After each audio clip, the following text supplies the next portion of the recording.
আসসালামু আলাইকুম, আমন্ত্রণ জানাচ্ছি চ্যানেলের বিশেষ সংবাদে। আপনাদের সাথে রয়েছি আমি আহমেদ মেহেদী হাসান।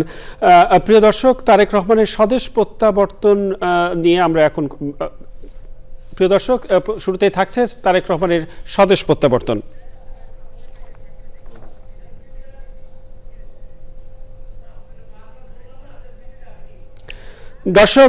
দর্শক আমরা জানতে পেরেছি যে তারেক রহমানের বহনকারী বিমান বাংলাদেশ এয়ারলাইন্স সিলেটের বিমানবন্দরে অবতরণ করেছে এবং এই মুহূর্তে আমাদের সাথে রয়েছেন আমাদের সহকর্মী চকর মালিথা, যিনি রয়েছেন শাহজালাল আন্তর্জাতিক বিমানবন্দরে।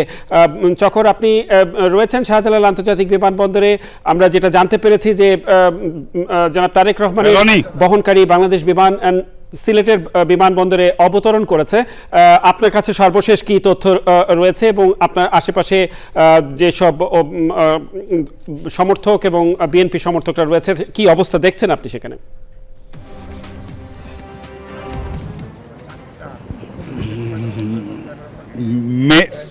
মেহেদী সকল জল্পনা কল্পনার অবসান ঘটিয়ে দীর্ঘ 17 বছর 3 মাস 14 দিন পরে বাংলাদেশের মাটিতে এসেছেন বিএনপির ভারপ্রাপ্ত চেয়ারম্যান তারেক রহমান। কিছুক্ষণ আগে সিলেটের ওসমানী আন্তর্জাতিক বিমানবন্দরে তারেক রহমানকে বহনকারী ফ্লাইটটি অবতরণ করেছে। সাথে সাথে তারেক রহমানের এই ফ্লাইটটি সিলেটে অবতরণের মধ্যে দিয়ে তারেক রহমানের বাংলাদেশে এই 17 বছর 3 মাস 14 দিন পরে যে দেশে ফেরার নিয়ে নানান রকম কথা জল্পনা কল্পনা, সেটার অবসান হলো। দর্শক, চ্যানেল আইয়ের মাধ্যমে আমরা কিছুক্ষণ আগে সিলেটে কথা বলেছি। সিলেটে ফ্লাইটটি অবতরণের পরে সিলেটের যারা যাত্রী তারা সিলেটে নেমে যাচ্ছেন কিছুক্ষণ পরে, অর্থাৎ আর 45 মিনিট পরে সিলেট থেকে ফ্লাইটটি 9:55 সিলেট থেকে ঢাকার উদ্দেশ্যে রওনা করবেন। ওই ফ্লাইটে যারা দায়িত্বপ্রাপ্ত ক্রু ছিলেন তাদের 2-1 জনের সাথে এরই মধ্যে আমি কথা বলার চেষ্টা করেছি। পুরো ফ্লাইটে তারেক রহমান সাধারণ যাত্রীর মতো আচরণ করেছেন এবং পুরো ফ্লাইটে তিনি কোনো এক্সট্রা ভিভিআইপি বা ভিআইপির কোনো সুযোগ সুবিধা বা ফ্যাসিলিটিস নেননি। তিনি সাধারণ যাত্রীদের মতো আচরণ করেছেন এবং সবচেয়ে বড় কথা যে তিনি পুরো ফ্লাইটে ওনার পরিবারের সদস্য বা ওনার স্ত্রী, ওনার মেয়ে বা ওনার সাথে যারা সফরসঙ্গী আছেন তারা কেউই অতিরিক্ত কোনো ধরনের কোনো সুযোগ সুবিধা গ্রহণ করেননি এবং বাড়তি কোনো খাবার আর খাননি। পুরো ফ্লাইটে কিছুটা সময় উনি ঘুমিয়েছেন আর পুরো ফ্লাইটের বেশিরভাগ সময় তারেক রহমান এবং ওনার মেয়ে বই পড়ে সময় কাটিয়েছেন।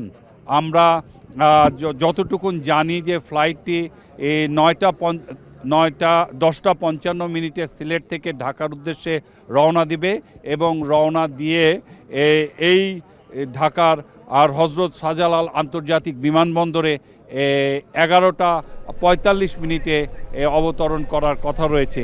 একটি কথা বলতে চাই যে তারেক রহমানকে বহন করার জন্য অনেকগুলো ভেহিকেল ভিতরে ঢুকেছে, কিন্তু বিএনপির স্থায়ী কমিটির সদস্য এবং তারেক রহমান স্বদেশ প্রত্যাবর্তন কমিটির আহ্বায়ক সালাউদ্দিন আহমেদ সাংবাদিকদের জানিয়েছেন যে তারেক রহমানকে বহনকারী অনেকগুলো ভেহিকেলের মধ্যে একটি বুলেট প্রুফ বাস আছে।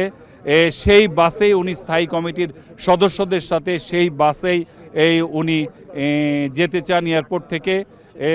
এই তারেক রহমানকে যে রাস্তা দিয়ে যাবেন পুরো এলাকা, পুলিশ, আইনশৃঙ্খলা বাহিনীর অন্যান্য সদস্য, বিশেষ করে সেনাবাহিনীর সদস্যরা পুরো রাস্তায় একদম নিশ্চিত। চকর, আপনাকে অসংখ্য ধন্যবাদ। আপনি তথ্য সংগ্রহ করুন, আমরা পরবর্তীতে আবার যোগাযোগ করব। এই মুহূর্তে আমরা চলে যাচ্ছি পরবর্তী সংবাদে। সিলেটের খবর নেওয়ার জন্য আমরা বিএনপির ভারপ্রাপ্ত চেয়ারম্যান তারেক রহমানের বহনকারী বিমানটি সিলেটে অবতরণ করেছে ইতিমধ্যে আমরা জানিয়েছি। সিলেটের ওসমানী আন্তর্জাতিক বিমানবন্দর এলাকায় সমবেত হয়েছে জনতা। সেখানকার অবস্থা জানতে আমরা এখন সরাসরি যোগাযোগ করছি সহকর্মী সাদিকুর রহমান সাকির সাথে। সাকি, আপনি রয়েছেন সিলেট আন্তর্জাতিক বিমানবন্দরে। বিএনপির ভারপ্রাপ্ত চেয়ারম্যান তারেক রহমানকে স্বাগত জানাতে সিলেট ওসমানী আন্তর্জাতিক বিমানবন্দর এলাকায় সমর্থকরা রয়েছেন, দলীয় কর্মীরা রয়েছেন, জনসাধারণ রয়েছে। কি অবস্থা দেখছেন সেখানে আপনি?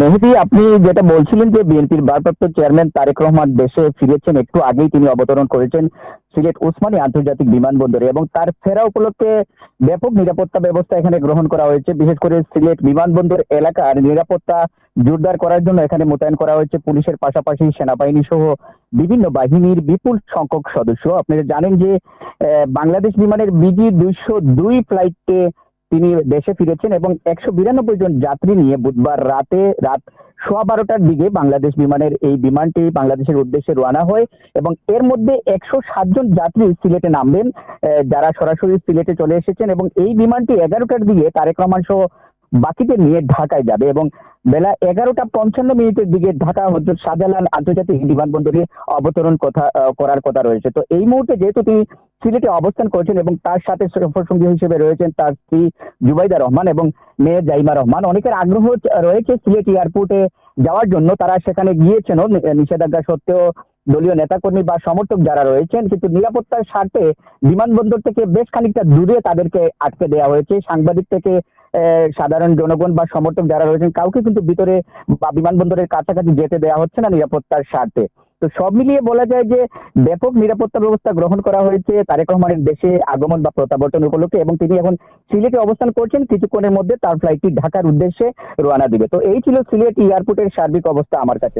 সাকি, আপনাকে অসংখ্য ধন্যবাদ। কথা বলছিলাম সহকর্মী সাকির সাথে, জানাচ্ছিলেন সিলেট ওসমানী আন্তর্জাতিক বিমানবন্দরে জনাব তারেক রহমানের বহনকারী বিমানটি যে অবতরণ করেছে সেখানকার পরিস্থিতি সম্পর্কে। প্রিয় দর্শক, এই ছিল এখনকার চ্যানেলে বিশেষ সংবাদ। ধন্যবাদ সবাইকে এতক্ষণ আমাদের সাথে থাকার জন্য।